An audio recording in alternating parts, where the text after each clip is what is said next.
Dear students, आज हम एक बहुत ही इम्पॉर्टेंट टॉपिक डिमांड का इलास्टिसिटी ऑफ डिमांड के बारे में पढ़ेंगे। जैसे कि आप जानते हैं कि इलास्टिसिटी किसे कहते हैं बेटे जी। जैसे ये पेन है, अगर मैं इसको मोड़ने लगूँ तो ये बिल्कुल भी इलास्टिक नहीं हो रहा है ना, और इसको ले रहे हैं तो ये एकदम बिल्कुल इलास्टिक हो रहा है। ये क्या कहलाएगा? ये इलास्टिक है, आप देख रहे हैं, और ये इलास्टिक नहीं है। तो ऐसी डिमांड में जो हमारी गड़बड़ होती है प्राइस की वजह से, वो इलास्टिसिटी ऑफ डिमांड कहलाती है ना। जैसे price elasticity of demand is the responsiveness of change in quantity demanded due to change in price. जो डिमांड में चेंज आ रहा है, कहाँ में डिमांड में चेंज आ रहा है, कहाँ की वजह से? Due to change in price, price में चेंज होने की वजह से उसे कहा जाता है, उसका जो रेस्पॉन्स होगा that is price elasticity of demand.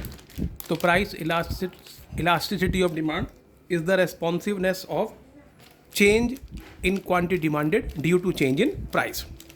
अब क्वेश्चन अगला पैदा होता है कि कौन कौन से फैक्टर्स हैं जो इसे अफेक्ट करते हैं। तो इसमें पहला फैक्टर, कोई सा फैक्टर लिख सकते हैं, एक फैक्टर ले रहे हैं नेचर ऑफ द कमोडिटी। अब इलास्टिसिटी ऑफ डिमांड जो है वो कमोडिटी की नेचर पर भी डिपेंड करती है बहुत हद तक, है ना। अब तीन तरह की नेचर होती है कमोडिटी की। एक होती है नेसेसिटी, ज़रूरत। आप जानते हैं कि जैसे कि हवा है, पानी है, फूड ग्रेन्स हैं, शेल्टर है, रोटी कपड़ा मकान हवा पानी है ना, नींद, ये सब क्या है हमारे लिए? ये क्या है? ये हमारे लिए नेसेसिटी है, ज़रूरत है। इनके बिना हम जिंदा रह ही नहीं सकते। ह्यूमन बीइंग इनके बिना सर्वाइव नहीं कर सकती। तो इस कंडीशन में क्या होगा बेटे, चाहे ये कैसी हो जाए, ये हमें चाहिए। तो इसकी क्या, demand for necessities like air water food grains shelter etcetera is relatively less elastic और इनइलास्टिक। क्या होती है? तो लेस इलास्टिक होगी या इनइलास्टिक होगी, क्योंकि इनके बिना ह्यूमन लाइफ डेंजर में आ जाएगी, सर्वाइव नहीं कर पाएंगे human being. Since without these commodities human life will be in danger. इसलिए इनमें जो थोड़ा सा भी चेंज अगर आएगा तो therefore with the change in price of such commodities, अगर इन कमोडिटीज़ में चेंज आएगा तो डिमांड क्या होगी? इसमें डिमांड चेंज हो जाएगी बेटे हमारी, ठीक। Demand therefore with the change in price of such commodities demand will of for that less और मोर डिमांड, ठीक है।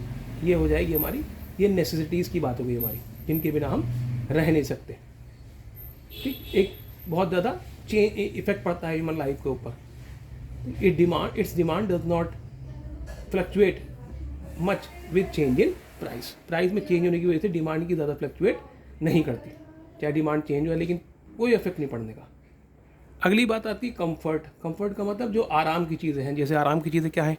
फैंस है, साइकिल है, रेफ्रिजरेटर है, और बहुत सारी चीज़ें जो हम अपने घर में इस्तेमाल करते हैं, जो हमारे आराम के लिए ज़रूरी हैं।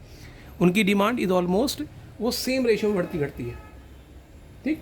तो इज़ ऑलमोस्ट जनरली क्या होती है? वो in almost same proportion in which the price changes, therefore elasticity of demand for such good is unity. क्या होती है बेटे? वो यूनिटी होती है, क्योंकि इनका जो कंजम्पशन है वो हम पोस्टपोन कर सकते हैं, उसके कंजम्पशन को हम।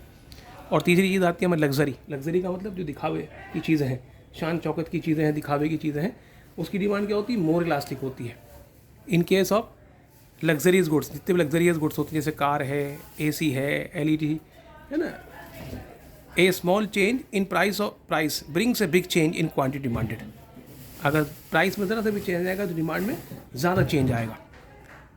Therefore demand for luxury is more elastic. इसलिए डिमांड क्या हो जाती है लग्जरी की?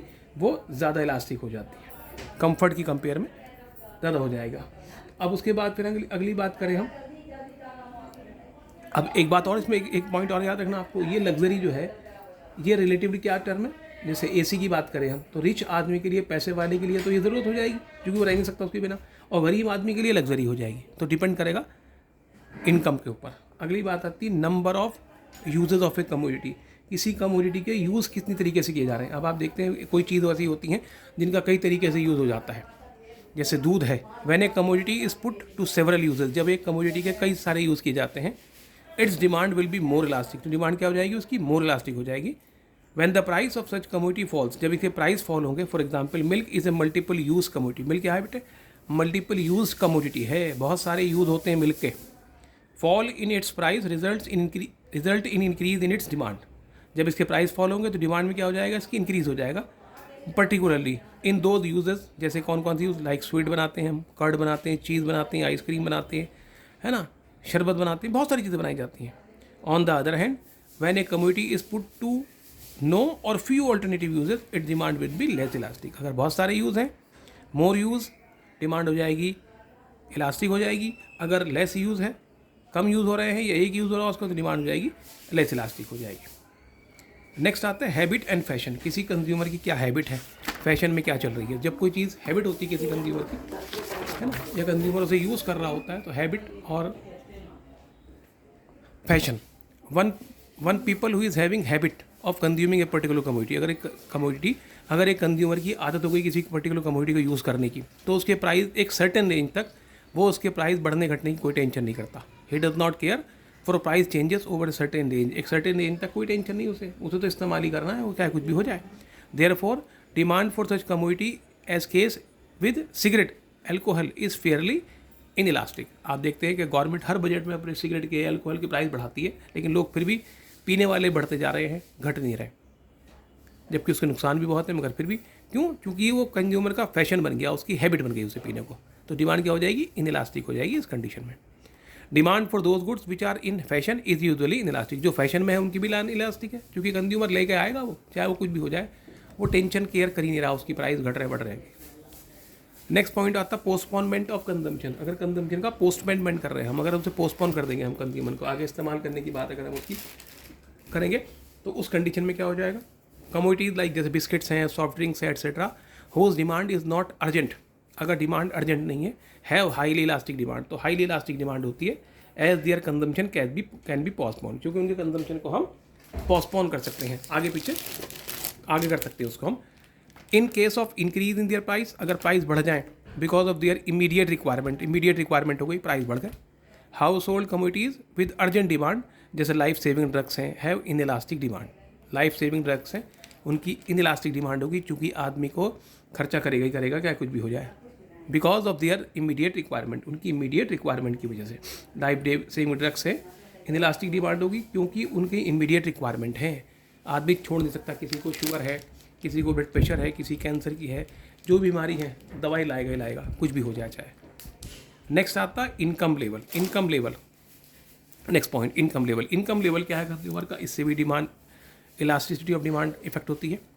Elasticity of demand for many commodity is generally less or higher income level groups in comparison to people who have low income.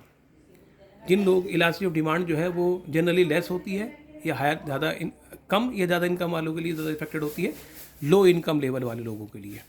It happens because rich people are not influenced much by change in price of the goods. क्योंकि अमीर लोग हैं, उनके ऊपर price बढ़ने घटने का कोई ज़्यादा इफेक्ट नहीं पड़ता, क्योंकि उनके पास तो पैसा है, बढ़ भी जाएंगे तो बढ़ जाओ, उन्हें फिर भी वो इस्तेमाल करनी है। लेकिन जो गरीब लोग हैं, but poor people are highly affected by increase or decrease in price of goods. लेकिन जो गरीब लोग हैं उनको ज़्यादा इफेक्टेड होते हैं। As a result demand for lower income group is highly elastic. लेकिन जो as a result demand for lower income group is highly elastic. जो लोअर इनकम ग्रुप के लोग हैं उनकी डिमांड हाईली इलास्टिक होती है। नेक्स्ट पॉइंट आता है हमारा लेवल ऑफ प्राइस। प्राइस का लेवल क्या है, इसका भी बड़ा इंपॉर्टेंट इफेक्ट है। Level of price also affect the price elasticity of demand. Level of price भी जो है प्राइस इलास्टिसिटी ऑफ डिमांड को इफेक्ट करता है। कॉस्टली गुड जैसे लैपटॉप है, प्लाज्मा टीवी है, एटसेट्रा, या एसी और बहुत सारी चीज़ें जो महंगी सामान है, कार है, have highly elastic demand as their demand is very sensitive to change in their prices. Highly elastic होती है क्योंकि प्राइस से ज़्यादा सेंसिटिव होती है। डिमांड फॉर इनएक्सपेंसिव गुड जैसे मैच बॉक्स हो गया, नीडल्स हो गया, इज इनइलास्टिक होगा।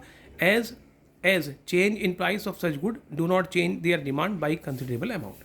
क्योंकि अगर इनकी इनकम में कोई चेंज है, कितनी आ जाए, कितना प्राइस भी चेंज होगा। भाई नीडल है, आदमी एक घर में एक ही नीडल लगता है, 2 नीडल लगेगा।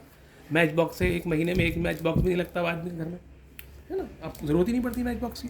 अगर घर में किचन में काम भी हो रहा है तो वो सब का तो लाइटर से काम हो रहा है, मैच बॉक्स की बहुत कम ज़्यादा ज़रूरत पड़ती है।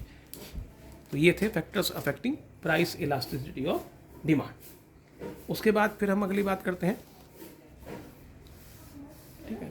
नेक्स्ट वीडियो में नेक्स्ट क्वेश्चन लेंगे हम, है ना। इसका स्क्रीनशॉट ले लीजिए आप, एक ये रहा और एक बेटा जी हमारा ये रहा।